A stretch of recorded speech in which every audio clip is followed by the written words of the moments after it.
श्री संत सद्गुरू बाळूमामा प्रसन्न. प्रिय प्रेमळ भक्तानो, नमस्कार. तुमचं आपल्या चॅनलवरती स्वागत आहे. असेच मामांचे संदेश ऐकण्यासाठी आत्ताच संदेश लाईक करा, चॅनलला सबस्क्राईब करा आणि कमेंटमध्ये श्री संत सद्गुरू बाळूमामांच्या नावानं चांग भलं लिहायला विसरू नका. देव आज तुमच्याशी बोलत आहेत. या आठवड्यात तुम्ही तुमच्या आयुष्यात अद्भुत आणि चमत्कार करीत गोष्टी घडण्यासाठी अपेक्षा करू शकता. देव तुम्हाला नवीन संधी आणि आशीर्वाद यापूर्वी कधीही न मिळालेली सर्व इच्छा देऊ इच्छित आहेत. जर तुमचा देवावर विश्वास असेल तर हा संदेश देवांना वेळ देऊन पूर्ण ऐका. देव म्हणत आहेत, मी तुला हे शब्द मोठ्याने पूर्णपणे ऐकण्यासाठी सांगत आहे. आज मी प्रेमळ, चांगलं आणि आशीर्वाद तुला देत आहे. हे प्राप्त करण्यासाठी तू पूर्णपणे पात्र झालेला आहे. त्यामुळे हा संदेश पूर्ण ऐक. तुझे संपूर्ण कुटुंब सुखी आणि आश्चर्यकारक हार्दिक चमत्कार अनुभवले आणि जेव्हा तुला त्याची आवश्यकता असेल तेव्हा तेथे असतील. देवावर विश्वास असेल तर आत्ताच कमेंटमध्ये टाईप करा, श्री संत सद्गुरू बाळूमामा. आज हा व्हिडिओ शेवटपर्यंत पाहिल्यास तुम्हाला देवाचा आशीर्वाद अनेक पटीने मिळवून जाईल आणि देव पूर्णपणे तुमच्यावर या वर्षी वर्षाव करतील प्रेमाचा. या आठवड्यात तुम्हाला तुमच्या तब्येतीची सुधारणा दिसेल. नोकरी, व्यवसाय, नातेसंबंध आणि जीवन महोत्सव देव तुमच्या जीवन आश्चर्यकारक गोष्टी करतील. हा महिमा संपण्यापूर्वी तुम्हाला उत्सव साजरा करण्याचे काम असेल. आशीर्वाद तुमच्या मार्गावर येत आहे. तुमचे गतिमान सुधारेल, उपचार होईल आणि चमत्कार होतील. जेव्हा तुम्हाला त्याची गरज असेल तेव्हा हे सर्व काही घडेल. अगदी अशक्य वाटत असतानाही देव तुमच्यासाठी संधी निर्माण करतील आणि पूर्णपणे देव तुम्हाला आशीर्वाद देतील. आता तुम्ही हा व्हिडिओ पाहत असताना प्रेमळ तुमच्या नावानं कुटुंब समृद्ध होण्यासाठी आत्ताच कमेंट करा, देव माझा पाठी राखा. देव म्हणतात, मी पूर्णपणे तुझ्यावर माझा आशीर्वाद आहे. तुझ्यावर माझी कृपा आहे. भरपूर आनंद मिळेल आणि पैसा आणि आरोग्य तुझ्या कल्पनेतून तुझ्या बँक खात्यात येईल. तुझी सर्व बिलं भरली जातील. वेळेवर मोबदला मिळावा म्हणून प्रेमळ भक्त माझी पूजा करत आहेत आणि माझी मार्गदर्शन आणि संरक्षण मागत आहे. तुझं पूर्ण जीवन मी सुधारणार आहे. त्याकरिता हा संदेश तुझ्या पुढे मी आलेलो आहे. तुला प्रत्येक हानीपासून हा संदेश त्याच्या पुढे वाचवण्यासाठी आज तुझ्या समोर आलो आहे. मी तुझ्या जीवनावर पूर्णपणे आनंदी आहे. मी तुला पूर्णपणे आता आनंद देणार आहे. अभावातून विपुलतेकडे तुला मी आता नेत आहे. चमत्कार, विजय आणि शांती भरलेल्या एक विस्तृत हंगामासाठी सज्ज राहा. माझ्याकडे हे तुझ्या जीवनासाठी एक विशेष योजना आहे. ती चांगली आहे, सुखदायक आणि परिपूर्ण. हे तुला भविष्यासाठी आशा देईल आणि ती तुला एक तारा देईल.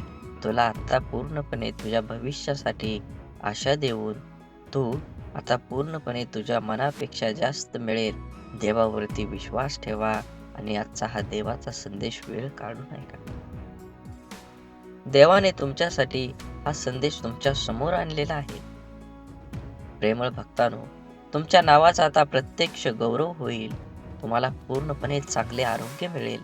विश्वास ठेव आणि समजून घे की जेव्हा जेव्हा तुला अडचण येत असते तेव्हा मी तुझ्या सोबत असतो. आता चमत्कार आणि यश मिळवून देण्यासाठी मी तुझ्या सोबत आहे. हा संदेश तुम्ही जर उघडला असेल तर शेवटपर्यंत नक्की ऐका, जेणेकरून बाळूमामांची कृपा तुमच्यावर आणि तुमच्या कुटुंबावर अखंड राहील आणि तुमच्या जीवनात एक असं वळण येईल की तुम्ही तुमच्या जीवनाचं पूर्ण आयुष्य बदलून टाकतात. कारण चांगले विचार आणि चांगली संगत माणसाला नेहमीच यशाच्या शिखरावर नेऊन पोचवतं. असेच बाळूमामांचे संदेश आपल्यापर्यंत पोहोचण्यासाठी पहिल्यांदा व्हिडिओला लाईक करा. चॅनलवर नवीन असाल तर चॅनलला सबस्क्राईब करून शेजारील बेल आयकॉन नक्की प्रेस करा, जेणेकरून येणारे असेच बाळूमामांचे संदेश आपल्याला सगळ्या अगोदर भेटतील. आणि व्हिडिओ आवडला तर कमीत कमी आपल्या प्रियजनांना शेअर नक्की करा आणि कमेंटमध्ये बाळू मामा प्रसन्न लिहायला विसरू नका. श्रीकृष्णाला गीता कोणालाही सांगता आली असती, पण त्याने फक्त अर्जुनाला सांगितले, कारण जसा सांगणारा असावा लागतो तसा ऐकणाराही असावा लागतो. तेव्हाच ज्ञानाचा विकास होत असतो. पोटाची भूक आणि गरजा माणसाला दुनियादारीचे सर्व नियम स्वीकारायला भाग पाडतात. कर्तृत्व आणि जगणं असं असावं, आपल्या असण्याचा प्रभाव आणि नसण्याचा अभाव हा जाणवलाच पाहिजे. म्हणून आनंदाने जगायचा सोपा उपाय काय असेल? जी माणसं हक्काने आपल्याकडे येतात ती परत जाता कामा नये, आणि जी जातात ते आपल्या लक्षात पण येता कामा नयेत. अडथळे तर क्षणिक असतात, पण त्या क्षणात खचून न जाता धीराने त्यांना सामोरं जाणं हेच तर आयुष्य आहे. जीवनात जलद गतीने मिळणारं यश अहंकार निर्माण करतं, तर उशिरा मिळणारं यश आपलं व्यक्तिमत्व तयार करतं.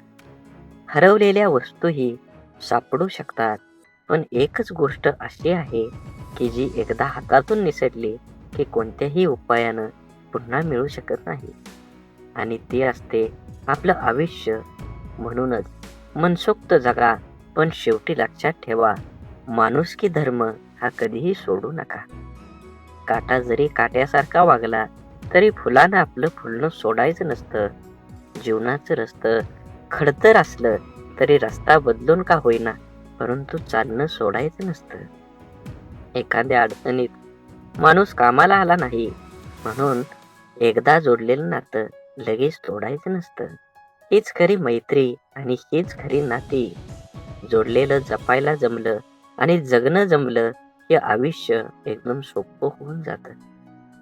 परकेपणाच्या दुरावावर आपुलकीची फुंकर घातली ना की दुरावलेली नाती जवळ येण्यास वेळ लागत नाही. सोडून दिलेल्या भावना ह्या विरघळलेल्या चॉकलेट सारख्या असतात. फ्रीजमध्ये ठेवल्यानंतरही पुन्हा पहिल्यासारख्या आकार घेत नाहीत. म्हणून दुरावा कोणतंच नातं संपवत नाही आणि जवळीक कोणतीही नातं घट्ट करत नाही, तर नात्याची घेतलेली काळजी आणि केलेला सन्मान यामुळेच नातं अधिक मजबूत होतं आणि टिकत देखील राहतं. त्यामुळे नात्यांची काळजी घेत राहा. तुमचा आजचा दिवस निरोगी आणि आनंदी आणि यशस्वी जावो, हीच बाळूमामांच्या चरणी माझी प्रार्थना. बाळूमामा म्हणतात, नक्कीच तुम्ही तुमचं जीवन हे चांगल्या पद्धतीनं जगलं पाहिजे. आयुष्यात अशा माणसांचं असणं खूप आवश्यक असतं, ज्याला मनाची परिस्थिती सांगण्याची शब्दांची गरज नसते. विश्वासघात करणाऱ्या माणसाला जाब विचारण्यापेक्षा त्या माणसाची बोलणं सोडणं हीच त्या व्यक्तीसाठी मोठी शिक्षा असते. माणसाला कधी कधी पाठीमागं लागलेली संकटेच पुढे जाण्याचा मार्ग मोकळे करतात.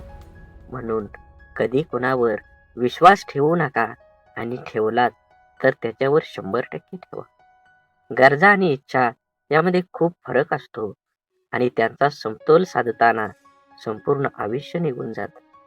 कधी कुणावर जास्त अवलंबून राहू नका. चालता चालता लोक विश्वासघात करतात हो. शब्द देऊन आस निर्माण करण्यापेक्षा साथ देऊन विश्वास निर्माण करणं हे सगळ्यात जास्त महत्त्वाचं. आयुष्य एकदाच मिळतं, जगायला शिकलं पाहिजे. माझा जन्म गरीब घरात झाला.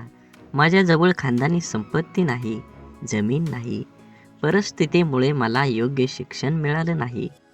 ह्या आणि अशा कित्येक सबबी पुढे करणं, त्यावर चर्चा करून आता हातात आहे तो वेळसुद्धा वाया घालवणं म्हणजे दुःखाचं, अपयशाचं, अधोगतीचं खापर दुसऱ्यांवर फोडणं. दुसऱ्याची सहानुभूती मिळवून मनाचं समाधान करून घेणं हा वेडेपणा आहे. ज्याला आयुष्यात काही करायचंच नाही तो असे बहाणे शोधत असतो. ज्याला आयुष्यात काही मिळवायचं आहे, फक्त जगायचं नाही तर आनंदानं जगायचं आहे, तो कारण न सांगता आहे त्या परिस्थितीत आजूबाजूला लपलेल्या संधी शोधतो. एक माणूस पंखा साफ करण्यासाठी स्टूलवर एक पाय ठेवतो, तेवढ्यात दुसरा पाय ठेवणार, स्टूल तुटतो. तो माणूस वैतागतो, चिडचिड करतो, पण त्याची बायको म्हणते, तुमचं नशीब खरंच खूप चांगलं आहे, स्टूलवर चढल्यावर नाही तुटला, नाहीतर स्टूल बरोबर तुमचाही पाय तुटला असता. घटना एकच आहे, पण दृष्टिकोन दोन आहेत. विचारांची दिशा बदलली की दुःख, अपयश जीवनात जिंकायला, आनंदाने जगायला शिकवतात. म्हणून जगणं निरंतरक म्हणतो तो बेमान आहे. हवं ते घेता आलं पाहिजे. आयुष्य हे खूप मोठं दुकान आहे. आयुष्यात काय मिळवायचं आणि काय सोडून द्यायचं हे ठरवता आलं की जगणं कसं सोपं होतं. आयुष्यात आपल्याला जे नको असतं, जे आपण अगदी निग्रहाने टाळत असतो, तेच पुन्हा पुन्हा आपल्या पुढं येतं असं होतं का? कारण जे आपल्याला नको असतं तिकडे आपण नको तितकं लक्ष देतो. त्या गोष्टींना आपण नको तितकं महत्त्व देतो. जे आपल्याला नको असतं त्या गोष्टींना विरोध, प्रतिकार करण्यात, त्या गोष्टींचा तिरस्कार करताना चिडचिड करत आपण आपली शक्ती वाया घालवतो. आणि हवं ते मिळवण्याकडे लक्ष द्यायला आपल्याकडे वेळ आणि शक्ती उरत नाही. ज्या गोष्टी आपल्याला आवडत नाहीत, नको वाटतात, त्यांच्याकडे जास्त लक्ष देऊ नये. हे असंच का, ते तसंच का असा विचार करण्यात, तक्रारी करण्यात दंग राहू नये. अंधाराची भीती वाटत असेल तर फक्त नको तो अंधार म्हणून तो नाहीसा होत नाही. नेहमीच अंधाराला घाबरण्यापेक्षा अंधारात जाऊन काय होतं ते एकदा बघावं. भीती, भय वाटलं तर ते सहन करावं आणि एकदाच त्या भयातून मोकळं व्हावं. नसलेल्या भूतांची भीती कायम सोबत बाळगण्यापेक्षा मनावरच्या भीतीची भूत उतरवण्याचा प्रयत्न करावा. म्हणून दुःख, राग ठसठसणाऱ्या जखमेसारखे असतात.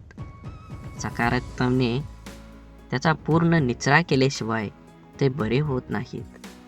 आपल्या मनाविरुद्ध काही गोष्टी जेव्हा घडतात तेव्हा आपल्याला राग येतो, दुःख होतं. आपल्याला राग, आपला दुःख प्रत्येकजण आपल्या परीने पचवण्याचा, व्यक्त करण्याचा प्रयत्न करत असतो. काही जण अशा दुःखद परिस्थितीतही, मनस्थितीतही सकारात्मक विचार, कृती करतात. आपलं काय चुकलं याचं आत्मपरीक्षण करतात. निसर्गाच्या, ईश्वराच्या सानिध्यात जाऊन शांत राहतात. कोणी आपल्या दुःखाचं सुंदर कविता करतं. काही जण आपल्या मनातल्या भावना पेपरवर उतरवतात आणि मनाला मोकळं करतात. पण नकारात्मक विचार करणारे लोक सैरभैर होतात. आपल्या दुःखाचं खापर दुसऱ्यावर फोडत बसतात. आपल्यावर कसा अन्याय झाला आहे याचं प्रदर्शन करण्यासाठी स्वतःला व्यसनात बुडवून घेतात आणि स्वतःचा त्रास आणखी वाढवतात. आयुष्यात चांगल्या गोष्टी न बघता न मिळालेल्या गोष्टींकडेच लक्ष दिल्याने जीवनात नैराश्य येतं, मन उदास होतं, आपल्या क्षमतेवरचा विश्वास उडतो.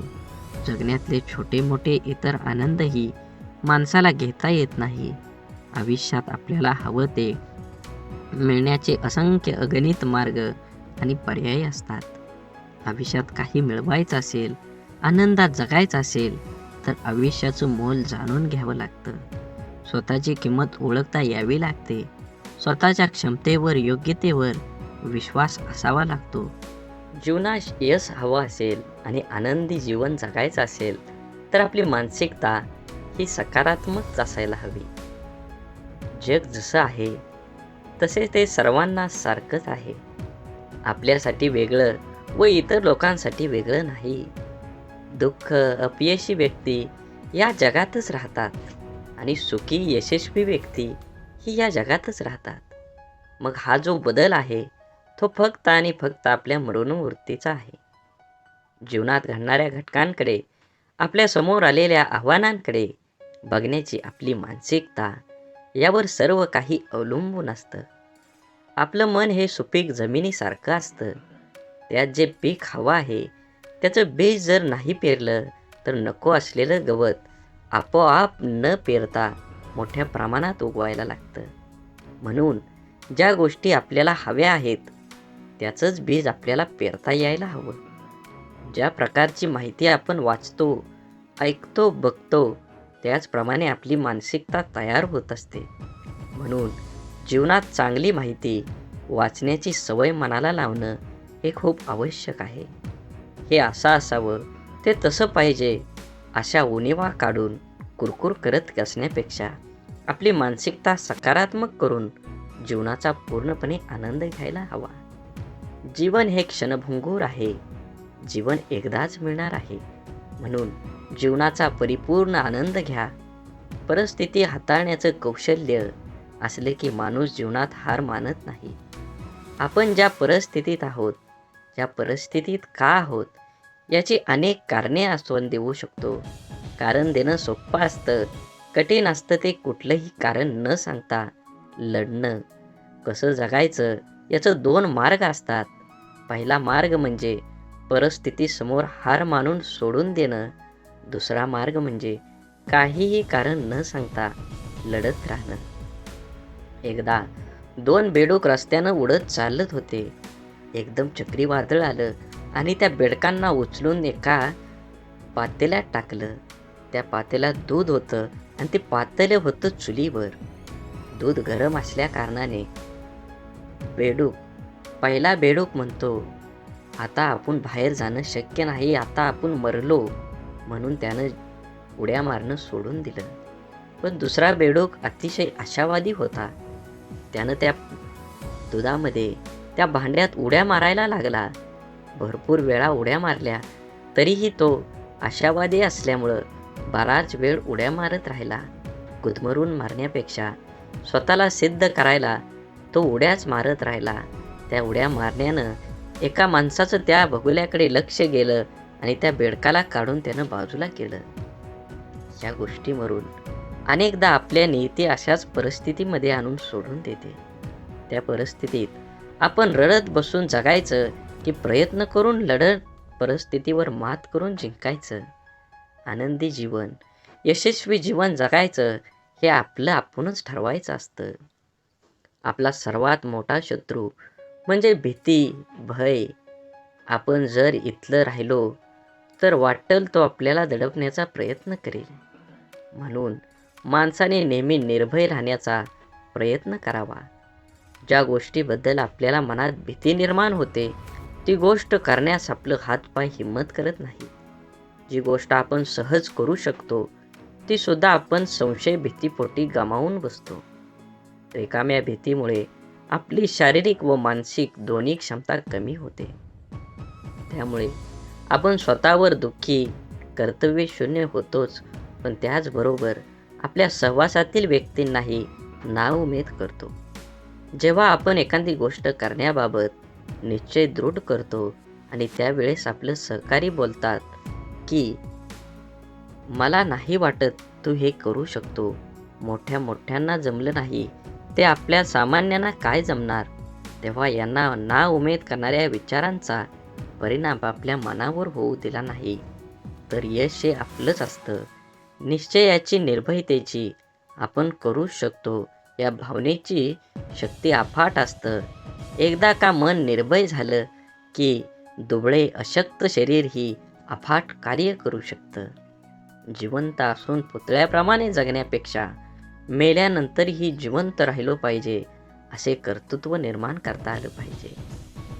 जबाबदारी दैनंदिन जीवनातला खूप महत्त्वाचा शब्द. अगदी बालपणापासून जे जीवनाच्या शेवटपर्यंत सोबत असतो ती जबाबदारीच आपल्याला आयुष्यात जगायला शिकवते. जबाबदारीचं ओझं अंगावर पडलं की आपण हळूहळू मोठं व्हायला लागतो. सगळ्या गोष्टींची किंमत आपल्याला समजायला लागते. जेव्हा नकळत अचानक एखादी जबाबदारी आपल्यावर येते तेव्हा तिला सामोरं जाण्याचं सामर्थ्य आपल्यात कुठून येतं हे स्वतःला ही कधी कळत नाही. कौटुंबिक, सामाजिक, भौतिक आणि वैयक्तिक अशा सगळ्या जबाबदाऱ्या आपण कळत न कळत पार पाडत असतो. काही जबाबदाऱ्या आपल्याला माहीत असतात त्यामुळे आपण त्याबद्दल विचार करून ठेवलेला असतो. परंतु जीवनात कधी अचानक अनपेक्षित काही जबाबदाऱ्या आपल्या खांद्यावर येऊन पडतात. तेव्हा खरी आपली परीक्षा असते की त्या जबाबदाऱ्या आपण कशा पार पाडतो. तेव्हा आपलं मन, बुद्धीची शक्ती, विचार करण्याची पद्धत समजते. काळजी घेऊन, मन लावून, विश्वासाने एखादं काम पूर्ण म्हणजे आपली जबाबदारी स्वीकारणारे माणसं जीवनात कधीच हार मानत नाही. एकतर ते जिंकतात किंवा शिकतात.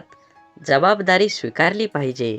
ज्या दिवशी आपल्यावर असणारी जबाबदारी ही ओझं वाटायला लागते, तेव्हा ती पूर्ण करताना आनंद उत्साह निघून जातो आणि आपण ती व्यवस्थित पार पाडू शकत नाही. जबाबदारीची जाणीव ही ठेवायची आणि जगायचं स्वतःसाठी, स्वतःच्या मनासाठी आणि स्वतःच्या माणसासाठी. म्हणून जीवन हे खूप सुंदर आहे, त्याचा आनंद घेतला पाहिजे. आपली कठीण परिस्थिती, आपल्यावर आलेली खराब वेळ आपल्या आयुष्यामध्ये खूप मोठं यश मिळवून देऊ शकतं. फक्त त्या परिस्थितीत स्वतःला कमजोर होऊ न देता सकारात्मक दृष्टिकोनानं सामोरं जाणं अत्यंत महत्त्वाचं आहे. बोला बोला बाळूमामांच्या नावानं चांग भलं. झाडे लावा, झाडे जगवा, माती वाचवा, पाणी वाचवा. सेव्ह अर्थ आणि मनात मामांबद्दल आणि देवाबद्दल भाव असेल तर नक्कीच चॅनलला सबस्क्राईब करून व्हिडिओला लाईक करा. व्हिडिओ जास्तीत जास्त प्रियजनांना शेअर करा आणि कमेंटमध्ये बाळूमामा प्रसन्न लिहायला विसरू नका. धन्यवाद.